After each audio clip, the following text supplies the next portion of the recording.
نماز میں امام کی غلط قراءت سے کیا مقتدی کی نماز فاسد ہو جاتی ہے؟ اگر بالکل ہی غلط پڑھ رہا ہے کہ حروف کا فرق ہی پتہ نہیں چل رہا ہے تو نماز فاسد ہوگی. لیکن تھوڑی بہت تجوید میں اگر گڑبڑ ہو بھی رہی ہے لیکن الفاظ سمجھ میں آ رہے ہیں تو اگرچہ ایسے امام کے لیے نماز پڑھانا جائز نہیں ہے کیونکہ قراءت سیکھنا فرض ہے، لیکن بہرحال نماز ادا ہو جائے گی. اگر کسی کی نماز میں خشوع و خضوع نہ ہو تو کیا فرض ادا ہو جاتا ہے؟ جی، نماز میں اگر خشوع و خضوع نہ بھی ہو تو فرض ادا بہرحال ہو جاتا ہے. البتہ نماز دل لگا کے پڑھنے کی کوشش کرنی چاہیے، یہ ضروری ہے. اگر نماز میں شک ہو کہ 2 رکعتیں ہوئی ہیں یا 3 تو کیا کرنا چاہیے؟ 4 رکعت والی نماز میں بہت دفعہ یہ ہوتا ہے کہ آدمی حیران ہوتا ہے یہ 3 ہوئی ہیں یا چوتھی پڑھی ہے میں نے. تو اگر کبھی کبھار ایسا ہوا ہے، آپ کا حافظہ ایسا تیز ہے کہ بہت ہی کم ایسا ہوا ہے، تو احتیاط اسی میں دوبارہ نماز پڑھ لیں. لیکن اگر یہ ہوتا رہتا ہے اور اکثر ہوتا ہی رہتا ہے، یہ آج کل اتنی مصروفیات ہیں کہ اکثر ہو ہی جاتا ہے، تو پھر حدیث میں اس کا حل بتایا گیا ہے کہ وہ یہ سمجھے کہ یہ 3 ہے. یعنی یہ اس صورت میں جب کہیں بھی غالب گمان نہ ہو، ورنہ جس طرف زیادہ ذہن جا رہا ہے اتنی پڑھ لے. لیکن بعض دفعہ پتہ ہی نہیں چل رہا ہوتا کہ کتنی رکعتیں ہوئی ہیں، نہ ادھر ذہن جا رہا ہے نہ ادھر ذہن جا رہا ہے، تو پھر وہ یوں سمجھے کہ میں نے 3 ہی پڑھی ہے. لیکن اس بات کا امکان بھی ہے کہ چوتھی ہو، تو تیسری رکعت کے بعد وہ قعدہ کرے گا اور اس میں اتحیات پڑھے گا، درود شریف اور دعا نہیں پڑھے گا. اتحیات پڑھ کے وہ کھڑا ہو جائے گا. یہ قعدہ اس لیے کرے گا، اتحیات اس لیے پڑھے گا کہ ہو سکتا ہے یہ چوتھی ہو، تو یہ قعدہ فرض تھا، یہ ضائع نہ ہو جائے. تو پھر ایک اور رکعت ساتھ میں ملائے گا.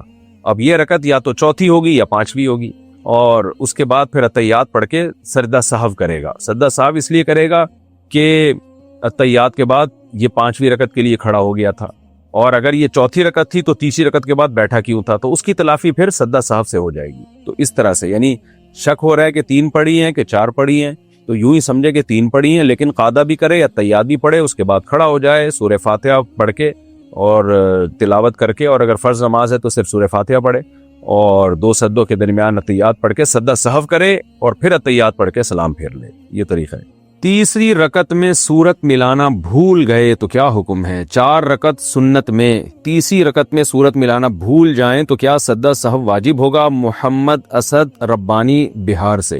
فرض نماز میں تو تیسری اور چوتھی رکعت میں سورت نہیں ملائی جاتی.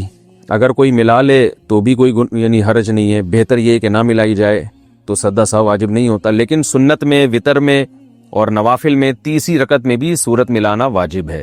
اگر نہیں ملائی، رکوع میں اگر یاد آ گیا تو رکوع چھوڑ کے کھڑے ہو جائیں، سورت ملائیں، دوبارہ رکوع کریں، آخر میں سجدہ سہو کریں. اور اگر رکوع میں بھی یاد نہیں آیا تو پھر آخر میں سجدہ سہو کر لیں، تو اس سے انشاءاللہ نماز ادا ہو جائے گی. فرض کی تیسری چوتھی رکعت میں سورہ فاتحہ کا حکم. بنت فاروق قریشی انڈیا سے، اگر کوئی عورت فرض کی تیسری اور چوتھی رکعت میں سورہ فاتحہ پڑھے بغیر رکوع کر لیتی ہے تو کیا اسے نماز دہرانی پڑے گی؟ نہیں جی، نہیں پڑے گی. فرض کی تیسری اور چوتھی رکعت میں کچھ بھی پڑھنا ضروری نہیں ہے، سورہ فاتحہ پڑھنا بہتر ہے، افضل ہے. اتنی دیر کھڑے رہے نا جتنی دیر میں 3 دفعہ سبحان ربی الاعلیٰ کہا جاتا ہے تو قیام کا فرض ادا ہو جائے گا، لیکن افضل یہ ہے کہ سورہ فاتحہ پڑھی جائے. 4 رکعت میں 2 رکعت پر سلام پھیر لیا تو کتنی رکعتیں دہرائیں؟ اگر کوئی 4 رکعت فرض کی نیت باندھے اور 2 رکعت کے بعد سلام پھیر دے تو اسے نماز دوبارہ پوری پڑھنی ہوگی یا صرف 2 رکعت کی نیت باندھ کر مکمل کر لے؟ کاشف صاحب نے اتر پردیش سے پوچھا ہے، یو پی سے، ہمارے آبائی علاقے سے. جناب کاشف صاحب، 4 رکعت فرض میں اگر آپ نے 2 رکعتوں کے بعد سلام پھیر لیا، ابھی سینہ آپ کا قبلے سے پھرا نہیں ہے اور آپ نے کسی سے بات چیت کی نہیں ہے، آپ نے صرف تسبیحات پڑھنا شروع کی ہیں یا اللہم انت السلام پڑھا ہے، اور آپ کو یاد آ گیا کہ ارے میری تو 2 رکعتیں باقی ہیں، تو فوراً کھڑے ہو جائیں، دوبارہ نیت نہ باندھیں، بس اللہ اکبر کہہ کے کھڑے ہو کے بقیہ 2 رکعتیں مکمل کر لیں. آپ کی نماز ابھی ٹوٹی نہیں ہے، اور آخر میں آپ سجدہ سہو کر لیں، چاہے دونوں طرف سلام پھیر لیا ہو، پوری مکمل تسبیحات پڑھ لی ہوں. ہاں، اگر آپ نے 2 رکعت کے بعد سلام پھیرا اور اس کے بعد آپ اپنی جگہ سے اٹھ گئے، سینہ آپ کا قبلے سے پھر گیا، یا آپ نے گپ شپ شروع کر دی اور بھائی ہیلو ہائے سناؤ بھائی کیا چل رہا ہے آج کل، میں تو نماز میں تھا، حالات کیسے چل رہے ہیں، تو اس طرح کی گپ شپ آپ کی شروع ہو گئی، یا وسیم بھائی بیٹھے ہوئے تھے ان کی خیریت معلوم کر لی آپ نے، تو اب آپ کی نماز ٹوٹ گئی ہے، اب آپ کو دوبارہ ہی کرنی پڑے گی. یہ 2 نفل ہو گئے آپ کے. تو اگر بات چیت نہیں کی ہے، سینہ قبلے سے نہیں پھرائے، صرف تسبیحات پڑھی ہیں، تو اس سے کچھ نہیں ہوتا، تو آپ بقیہ 2 رکعتیں اسی طرح مکمل کر لیں. مساجد کے اماموں کے ساتھ ایسا بہت ہوتا ہے، میں بھی چونکہ مسجد میں امام ہوں تو ایسا بہت ہوتا ہے، بعض دفعہ 2 کے بعد آدمی سلام پھیر لیتا ہے، بھول جاتا ہے وہ. یا 3 رکعتوں کے بعد کسی نے سلام پھیر لیا، نماز 4 رکعت کی تھی، آپ نے 3 کے بعد پھیر لیا، تو امام پر بھی یہی ہے کہ لوگوں نے پیچھے بتایا نا سبحان اللہ الحمدللہ کہا، تو آپ توڑے نہیں نماز، سلام بے شک آپ نے پھیر لیا ہو، آپ فوراً کھڑے ہو جائیں، کھڑے ہو کر 1 رکعت یا 2 رکعتیں جو باقی ہیں مکمل کریں اور آخر میں سجدہ سہو کریں، اس طرح نماز ادا ہو جائے گی۔ یہ ہے فرض کے بارے میں، اور سنت مؤکدہ کے بارے میں بھی یہی حکم ہے، اور وتر واجب کے بارے میں بھی یہی حکم ہے۔ جو سنت غیر مؤکدہ ہیں ان میں یہ ہے کہ اگر آپ نے 4 رکعتوں کی نیت باندھی تھی تو 2 رکعت کے بعد بھی آپ سلام پھیر سکتے ہیں، وہ ویسے ہی جائز ہے، لہٰذا اگر آپ نے سلام پھیر دیا تو بھی ٹھیک ہے، بقیہ 2 پڑھیں ٹھیک ہے، نہیں پڑھیں تو بھی ٹھیک ہے، اور پڑھنی ہے تو نہیں دوبارہ سے شروع کر دیں 2 رکعتیں، تو اس میں یہ نہیں ہے جو میں نے یہ تفصیل بتائی، تو اس میں یہ ہے کہ 4 رکعت کی نیت کی تو 2 بھی پڑھ سکتے ہیں آپ۔ یہ سنت غیر مؤکدہ اور نوافل کا میں نے بتایا، باقی سنت مؤکدہ اور وتر اور فرض کا جو وہی ہے جو پہلے میں بتا چکا۔ پہلے قعدہ میں درود پڑھ لیا تو کیا حکم ہے؟ 4 رکعت والی نماز میں اگر پہلے قعدہ میں اتحیات کے بعد درود شریف شروع کر دیا اور آدھا درود شریف پڑھنے کے بعد یاد آیا تو کیا سجدہ سہو کرنا واجب ہوگا یا نہیں؟ اقصیٰ صاحبہ راول پنڈی سے۔ دیکھیں اگر 4 سنت جو غیر مؤکدہ ہیں یہ 4 رکعت نفل پڑھ رہے ہیں تو پھر اتحیات کے بعد پورا درود شریف بھی پڑھ لیں، دعا بھی پڑھ لیں تو بھی سجدہ سہو واجب نہیں ہوتا۔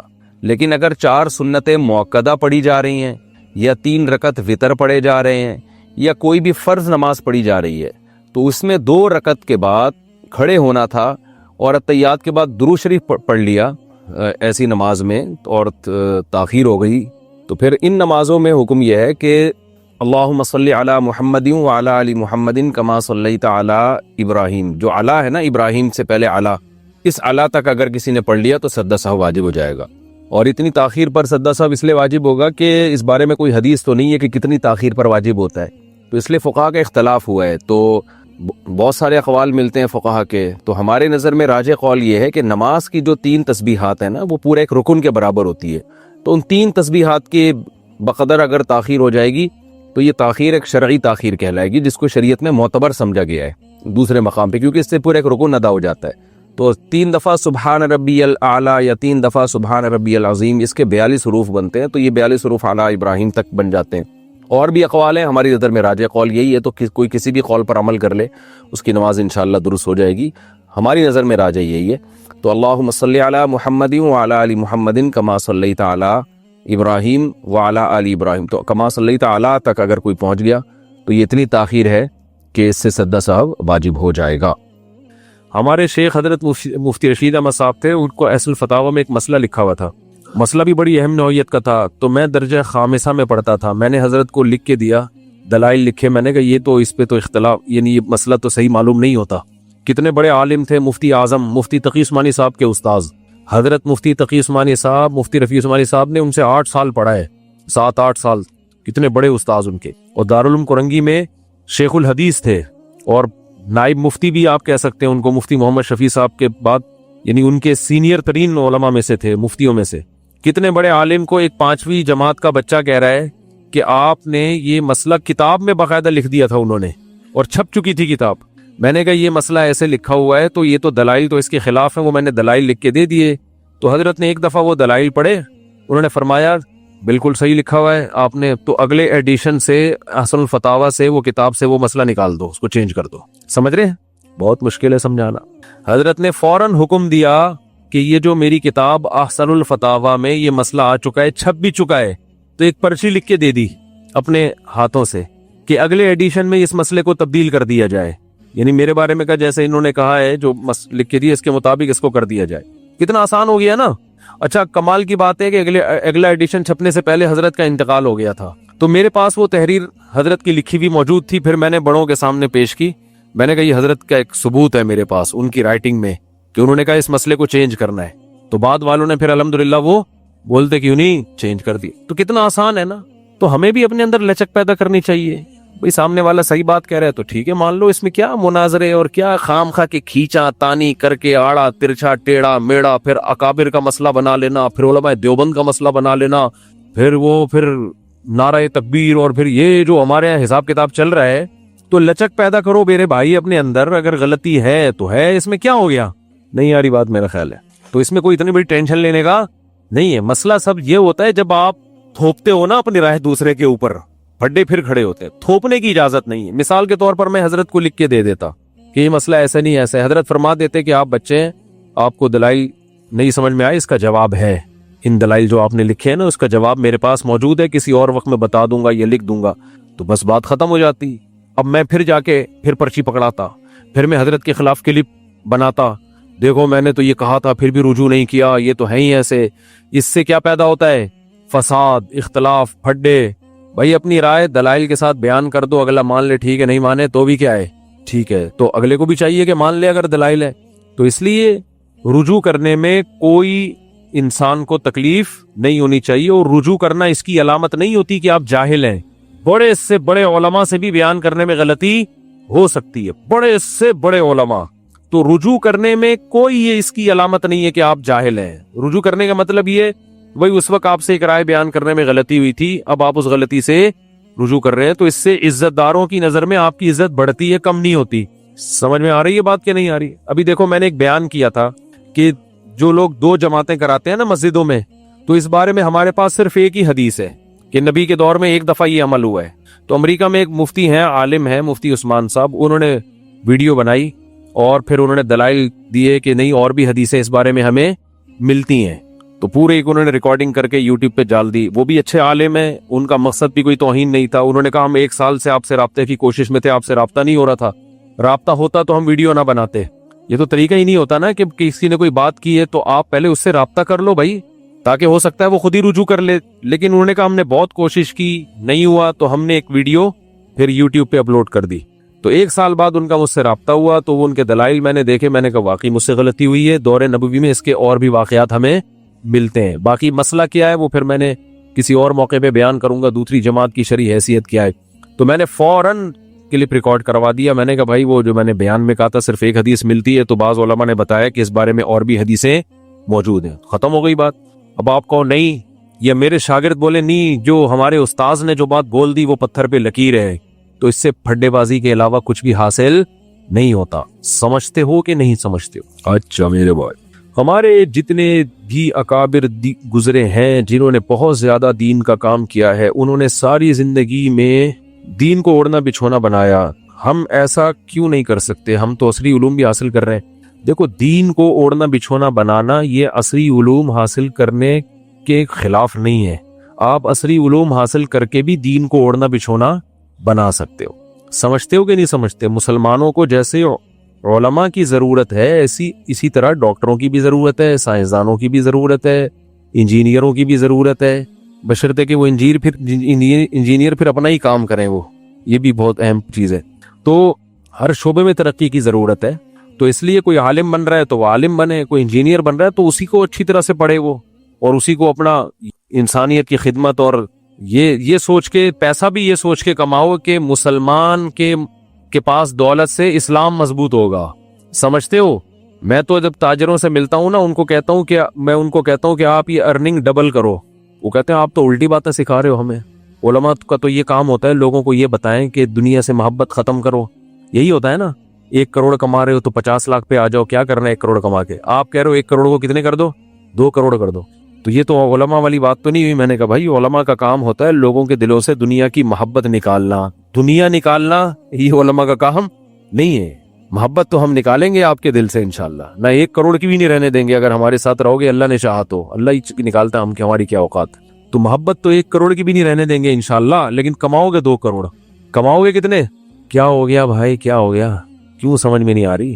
دل سے نکالنا ہے, جیب سے نہیں نکالنی ہے. ٹھیک ہے؟ کشتی جو ہے نا, کشتی پانی کے اوپر رہتی ہے تو فائدہ ہوتا ہے. کشتی کے اندر پانی آ جائے تو ڈوب گئی. تو آپ نے پیسے کو جیب میں رکھنا ہے, دل کے اندر آنے نہیں دینا. جیسے متنبی نے اپنی معشوقہ کے بارے میں کہا تھا کہ میری معشوقہ کی جو محبت ہے دل کے اندر ہے, اور تمہاری جو ملامت ہے عشق اور محبت کے بارے میں جو لوگ مجھے ملامت کرتے ہیں, وہ ملامت دل کے باہر سے گھوم گھوم کے واپس چلی جاتی ہے, تو وہ گھستی نہیں اندر. تو چونکہ محبوبہ کی محبت دل کے اندر ہے, تو آپ نے کیا کرنا ہے, اس کے الٹ کر دینا ہے. پیسے کو دل کے باہر گھمانا ہے, دل کے اندر گھسنے نہیں دینا ہے. اب سوال پیدا ہوتا ہے پیسہ رکھیں بھی محبت بھی نہ ہو. یہ کیسے ممکن ہے بھائی؟ 1 کروڑ کو 2 کروڑ بھی بنائیں اور محبت بھی نہ کریں, بہت آسان ہے, دنیا کو مسافر خانہ سمجھو یار. 1 کروڑ بھی تیل لینے چلے جائیں گے, 2 کروڑ بھی تیل لینے چلے جائیں گے, کیا خیال ہے؟ ارے 1 کروڑ کما کے کیا ہو جائے گا, پھر بھی مرے گا. جنہوں نے 2 2.5 1 ارب کمایا ہے وہ بھی کپڑوں میں سڑ رہے ہیں, کیڑے کھا رہے ہیں ان کی لاشوں کو. کفن میں جیب تھوڑی ہوتی ہے, دل لگا کے کیا کرنا ہے بھائی. W11 ہے, وہ آگے نا W11 دوبارہ. بیٹھنے کی جگہ مل گئی ٹھیک ہے, نہیں ملے پائیدان پہ پاؤں رکھ کے نکل جائیں گے, اگلا اسٹیشن ہے. تو پیسے سے محبت کر کے کیا کرنا ہے؟ کمانا کیوں ہے پھر جب محبت ہی نہیں کرنی؟ کمانا اس لیے ہے کہ میں نے ابھی آپ کو بتایا کہ ہم اللہ کے غلام ہیں, جو آرڈر ہے ہم نے اس کو فالو کرنا ہے. اب ہمیں پتا ہے کہ مسلمان کے پاس پیسہ ہونے سے اسلام ترقی کرے گا, دین بھی محفوظ رہتا ہے. جب آپ احساس کمتری کا شکار ہوتے ہیں نا, لوگ اکثر مالداروں کو فالو کرتے ہیں. دیکھو سارے فیشن ڈیفنس سے آتے ہیں.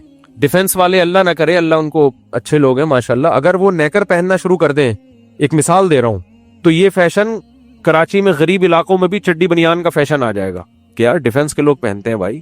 ہوتا ہے نا, یہ انسانی فطرت ہے. وہ مالداروں کو کیا کرتا ہے, اس کو کیا ہو گیا, انسانی فطرت ہے کہ وہ دولت مند لوگوں کو فالو کرتا ہے. اب پہلے زمانے میں بڑے گھروں کی عورتیں پردہ کیا کرتی تھیں. جتنا اونچا خاندان ہوتا تھا نا دولت مند, ان کی عورتوں کا پردہ اتنا سخت ہوتا تھا.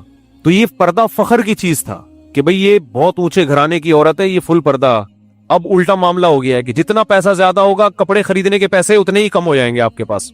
یہ پیسہ بہت ہے لہذا کپڑوں کے علاوہ ہر چیز پہ لگ رہا ہے وہ پیسہ. جتنا پیسہ عورت کے پاس آئے گا کپڑے مختصر ہونا شروع ہو جائیں گے. تو اب غریب عورتیں بھی پھر احساس کمتری کا شکار ہوتی ہیں, ماڈرن بننے کی کوشش کہ یار وہ اتنے اونچے گھرانے کی خواتین تو کپڑے نہیں پہنتی, تو ہم کیوں پہنے, ہم تو غریب لگیں گے دیکھنے میں. یہ انسانی نیچر ہے, الٹا چلتا ہے آدمی. تو اس لیے اگر دولت, دینداروں کے پاس دولت ہوگی تو اسلام اس سے کیا ہوگا, مضبوط ہوگا. غریب آدمی اسلام پہ چلنے کی کوشش کرے گا, اس کی نظر میں اسلام کی ایک عزت بیٹھ جائے گی. یہ ایک انسانی نیچر ہے, عزت بیٹھے گی. تو اس نیت سے پیسہ کماؤ کہ نبی صلی اللہ علیہ وسلم نے فرمایا جو اس لیے پیسہ کماتا ہے, تجارت کرتا ہے کہ لوگوں کے سامنے ہاتھ نہ پھیلانا پڑے, کہ میرے سر صرف اللہ کے سامنے جھکے گا, کسی اور کے سامنے ہاتھ نہیں پھیلاؤں گا. تو آپ نے فرمایا قیامت کے دن پیغمبروں کے ساتھ ہوگا, وہ صدیقین اور شہداء کے ساتھ ہوگا, اتنا بڑا مقام ہے اس کا. تو پیسہ کمانا بری چیز نہیں ہے بھائی. پیسہ کیوں کما رہے ہو, نیت کیا ہے آپ کی؟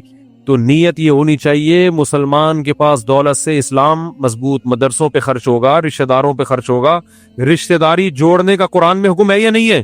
اب مجھے ایک بات بتاؤ, آپ کے پاس ایک برتن ٹوٹ گیا, کسی نے حکم دیا, ماں باپ نے حکم دیا اس کو بیٹا جوڑو, یہ کب ٹوٹ گیا اس کو جوڑو. تو آپ جوڑنے کے لیے کوئی چیز تلاش کرو گے نا, کس چیز سے جوڑوں میں؟ یہ بات ایسی ان کو ہاتھ سے پکڑ کے یوں کھڑے ہو جاؤ گے؟ کوئی نہ کوئی چیز تو ہوگی نا, سمت بانڈ ہوگا, ایلفی ہوگی, ٹیپ ہوگا, کچھ تو کسی چیز سے تو جوڑو گے نا. تو آپ کھوپڑی استعمال کرو گے, آپ بولو گے یار ایلفی سے بہتر کوئی چیز نہیں ہے, سستی بھی ہے اور ہر توڑ کا پکا جوڑ, مضبوطی سے جڑ جائے گی. ایسے موقع پہ آپ گوند سے یا ٹیپ سے جوڑنے کی کوشش نہیں کرو گے. تو رشتہ داری بھی جوڑنے کا حکم ہے. جوڑنے کی بہت ساری چیزیں جوڑنے کے لیے, ایک تو پشتوں میں کہتے ہیں جوڑ توڑ سنگے مڑوڑ, یہ بھی ٹھیک ہے, ایسے الفاظ آپ بولیں گے جوڑ پیدا ہو جائے گا نا. ہمارے جو پٹھان دوست ہیں وہ جب ملتے ہیں تو وہ ایسے ہی بولتے ہیں جوڑ توڑ سنگے مڑوڑ, ٹھیک ہے نا, یہ لفظ ہمیں یاد ہو گیا ہے. تو جوڑنے کے لیے یہ الفاظ بھی ہیں, ٹھیک ہے نا. انگلش میں آپ کہتے ہیں nice to meet you too, اس سے بھی آدمی تھوڑا سا خوش ہو جاتا ہے کہ آپ سے مل کے مجھے غم نہیں ہوا بلکہ خوشی ہوئی ہے. لیکن جوڑنے کا جو سب سے خاندانی طریقہ ہے وہ ایلفی ہے. وہ کون سی ایلفی؟ پیسے, ہدیہ دو. ہدیہ دو گے, بہنوں کو پیسے دو گے, ابا کو پیسے دو گے, اماں کو پیسے دو گے, پھر ابا اماں سے بدتمیزی بھی کرو گے نا, پھر بھی ناراض. بتا رہا ہوں میں, سچی لکھ لیں اس کو. اگر آپ ابو امی کو پیسے دیں گے پھر آپ چرس بھی پی لیں, ابا کو برے نہیں لگیں گے. ان اباؤں کی بات کر رہا ہوں جو میرا بیان نہیں سن رہے, ٹھیک ہے نا, جو سن رہے ہیں ان کی بات نہیں کر رہا. تو آپ پیسے دیں گے, باپ کے دل سے دعائیں نکلیں گی. جو میرا بیان نہیں سن رہے ان باپوں کی بات کر رہا ہوں. ماؤں کی تہجد میں اٹھ کے دعائیں, پھر آپ جو مرضی کرو. آپ پھر آپ کی بیوی بھی آڑی ترچھی ہے نا, اگر وہ بھی برداشت ہو جائے گی. سمجھ رہے ہو کہ بہت اچھی بہو ہے, بہت ہی اچھی بہو ہے. تو بھائی کو دو, بہنوں کو دو, رشتہ داروں کو دو. تو یہ دینا جب ہی ممکن ہے جب جیب میں روکڑا ہوگا تو دو گے نا. تو اس سے رشتہ داری کیا ہوتی ہے؟ مضبوط ہو. تو آپ نے اللہ کے لیے جوڑنا ہے, مفاد کے لیے نہیں. اللہ بھائی اللہ چاہتا ہے کہ رشتہ دار آپس میں محبت کریں. تو یار میرے پاس تو محبت کی ایک ایلفی ہے نا, پیسے ہیں, 5000 کا نوٹ لفافے میں ڈالا,